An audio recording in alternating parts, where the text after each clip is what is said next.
Mic check, 1, 2, 3.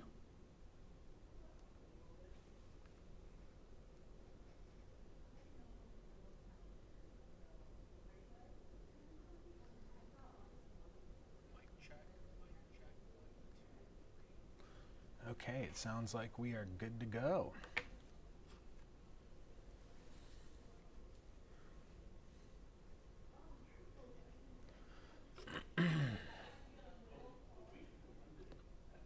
All right, pull the camera up here. Share this to all of our channels.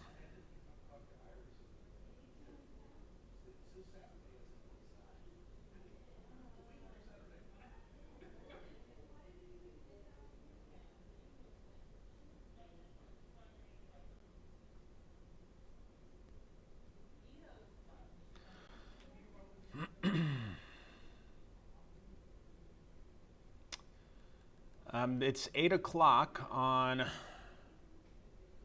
Thursday, July the 24th. This one we're starting this live stream. It sounds like, yeah, everything's up and running good. Sometimes the audio gets a little bit weird. So we'll talk about the upcoming rain chance that we're going to see move into the coastal bend.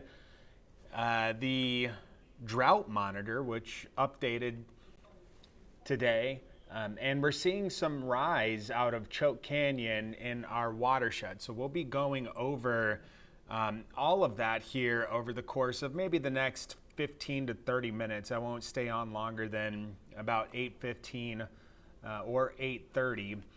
So I'll let people join up here. It's 8 o'clock. Sun is still up. I think we're going to have a pretty nice looking sunset. There's a little upper level cloud coverage out there, and whenever we get that, it tends to create a nice canvas for that setting sun. So again, we'll let people join up on this. I don't expect a ton of people to be on it, but we do have this rain chance, and that's what I wanted to pay a little service to on. Oh, one of the Left-Handed Knives just came into the studio. Oh my gosh, big punk band in town. He's also our editor, Alonzo. So yeah, we'll get started here. And again, before we get started, we're based in Corpus Christi, Texas, so that's where the focus of the forecast is going to be, how it relates to this part of the world. And that's how we're going to reference everything as we talk about this outlook. So the drought monitor, this is updated every single Thursday. Well, it's actually updated Tuesday and then released on Thursday. So this is showing, no drought in Corpus Christi. We are not in a drought with respect to rainfall.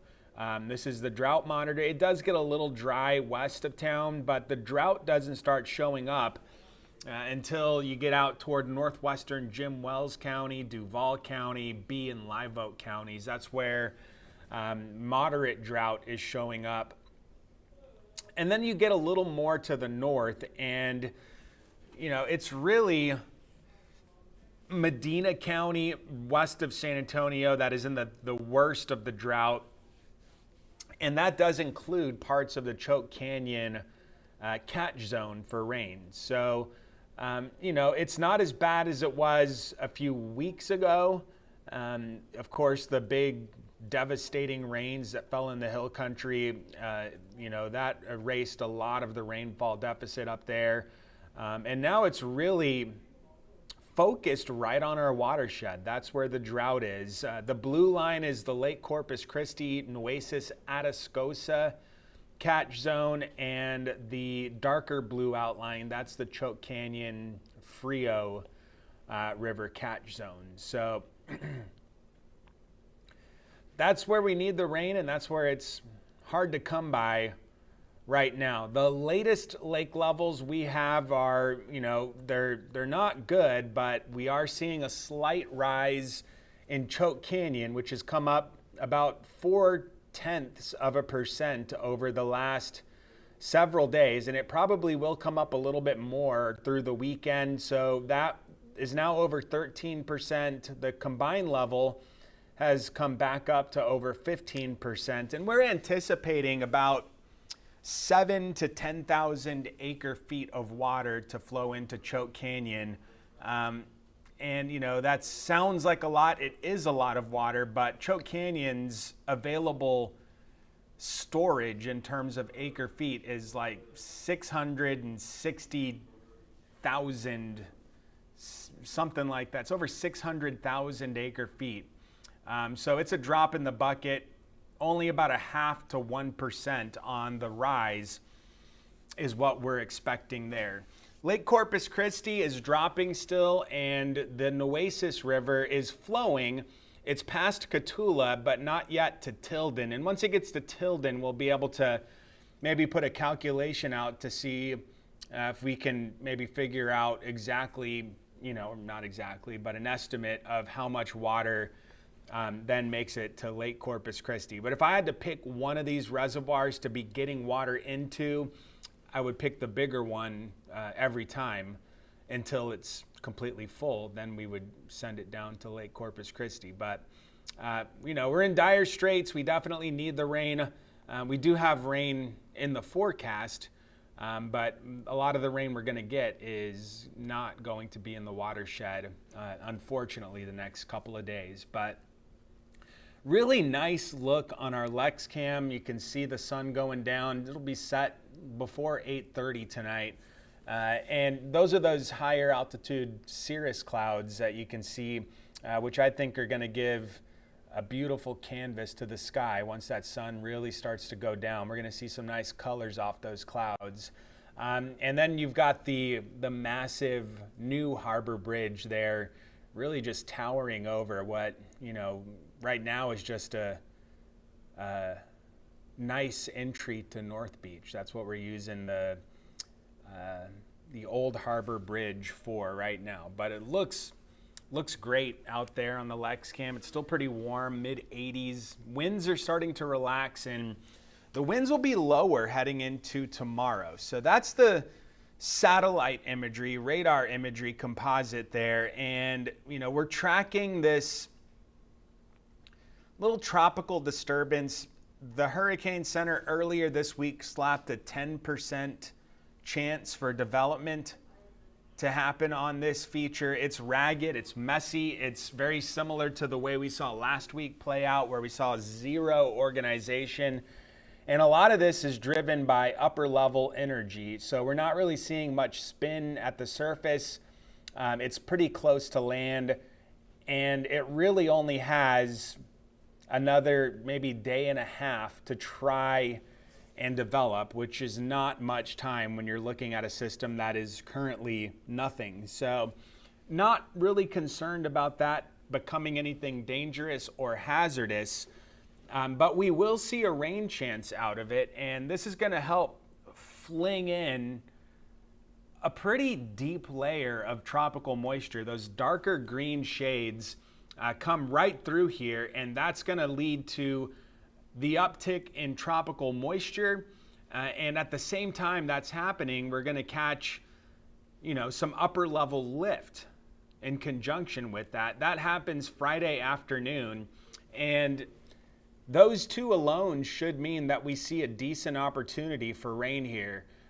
You've got high moisture content working in at the same time as some mid to upper level energy, and those two working with one another, again, should mean that we see what I'm calling, you know, scattered hit and miss showers and storms. And there could be some isolated heavy tropical downpours mixed in there. So, you know, locally heavy rainfall is going to be part of this forecast. That upper level feature works in on Saturday. And by Saturday afternoon, it's going to be west of us, but I think it's still going to have enough of an influence to keep the rain chance through early afternoon, maybe even later on Saturday. And by Sunday, it gets away from us, and I think the rain chances look way lower by Sunday. So this is how our in-house modeling plays it all out. You see that batch of rain approaching the coast. This is into Friday mid to late afternoon, coastal areas, you know, scattered stuff, and that'll continue to work in as the night progresses. So if you've got plans, I know the Hooks are in town, you know, it's an outdoor thing. If you're doing that, it's possible that one of these showers or storms is in the area. No way to tell right now exactly what time, what location this is all going to be happening, but I do think they'll be floating around out there. And I do think that it lasts overnight and into Saturday morning. So this scattered look to the simulated radar, you know, is something where I don't think everybody is going to be getting rain all at one time, but those that do could easily pick up some very heavy rain, locally heavy rainfall because of this deep plume of tropical moisture. You know, so that's going to be possible into Saturday morning through the late morning hours.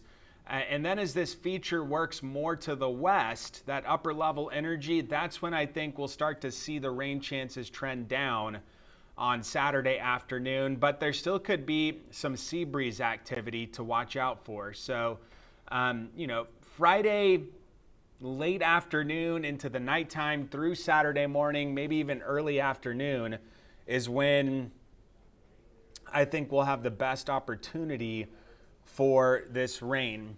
And it's not going to be huge totals unless you find yourself under one of those isolated heavy downpours. I don't think everybody gets that, or I would be a lot higher on these totals. But if you do get one of those, you could easily pick up an inch or two of rainfall.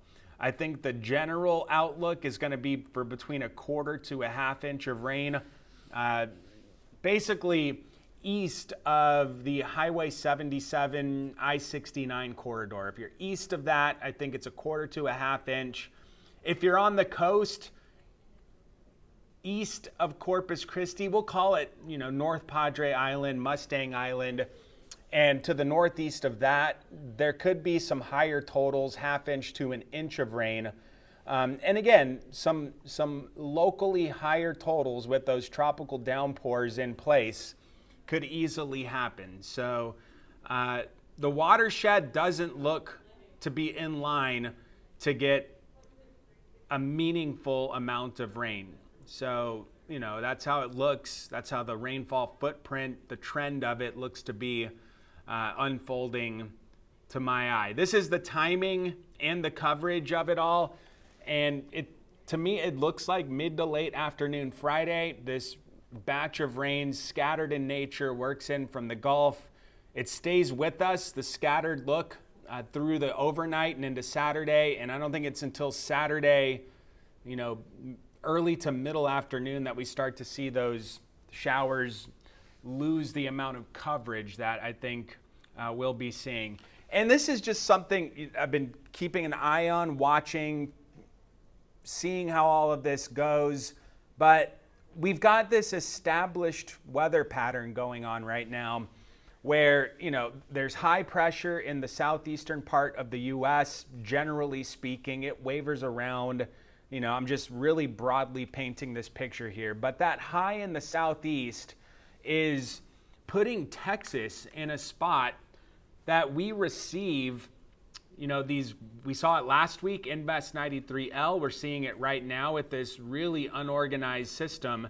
But it's putting Texas in a spot to receive these weak disturbances and whatever moisture is associated with them. So, you know, I think it's going to be the case next week too, where we have this same type of general setup. And by this same time, maybe Thursday or Friday of next week, we could be talking about something similar. I'm not ready to, you know, go out there and say exactly what's going to happen, but with this pattern taking shape, you know, it could be that in another week's time, we've got a similar type of forecast.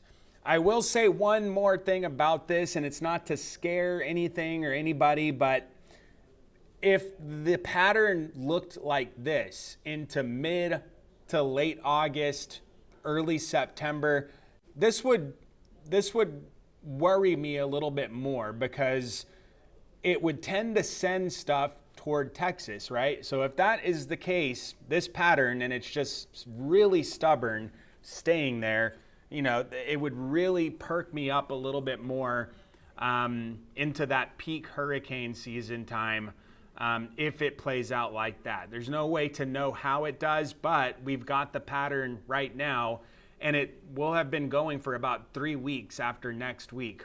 So into the later parts of August, September, that high tends to move toward Bermuda, and it's referred to as the Bermuda high. And when it's more to the east, that influence tends to send storms north prior to reaching Texas when you got the Bermuda high set up. So that'll be something to watch and pay close attention to moving forward. I don't see anything imminent, but we are right now in this position to receive rains from tropical systems that may or may not be out there. And further evidence of that is the longer range precip outlook. This is for July 30th through August the 3rd. And you see above average rainfall places like Houston, for example. So that outlook is because of that pattern we were just looking at. That a lot of that northern Gulf looks to be in line for slightly above average rainfall during that time. So interesting to see that reflected in this outlook from the Climate Prediction Center. And the coastal bend, we're in that 33% category of seeing above average rainfall during that time. So it's not like it's screaming loud, rain, rain, rain, but that pattern we were just talking about lends itself to a more active rainfall pattern this time of year. So that's the latest there. This is our higher resolution now futurecast. This is our in-house model. You can't get this on the internet. It's called the graph model, and pretty much I would say like 80 to 90% of all TV stations have access to this model. And you'll see how tomorrow plays out. We're picking this at 7 a.m. Friday, and tomorrow morning there may be some inland fog. It shouldn't be terribly widespread, but the winds are going to be calm, and I do think that fog is going to be possible tomorrow morning. Into the afternoon, you'll start to notice the returns on radar, the rain getting closer to the coast, and by 3 or 4 o'clock, I think coastal areas are going to start to see scattered showers or thunderstorms begin to move in. And that continues into the evening hours. We were mentioning if you have any outdoor plans tomorrow night, I'm not saying it's a guarantee that you get rained on, but we've got all of the ingredients. Moisture coming in, upper level energy coming in at this time. The winds aren't going to be strong either. And, it just looks like a decent chance for hit and miss showers or storms, some of which could drop the locally heavy rainfall. That continues overnight.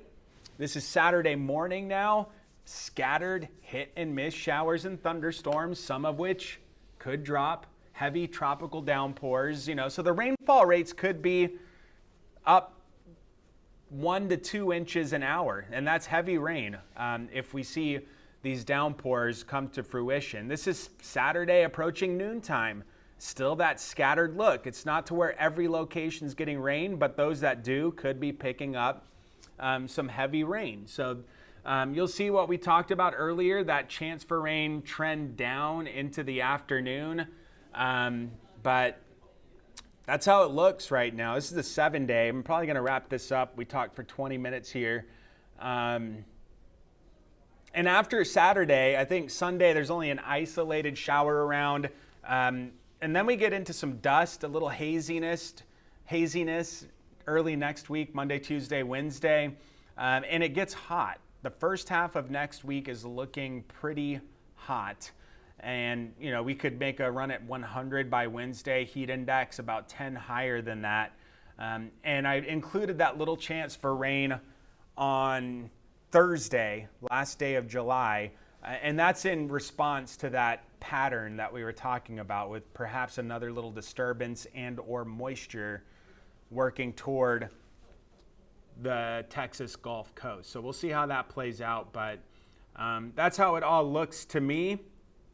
we'll leave it there. The time now is about 8:19 here on July the 24th.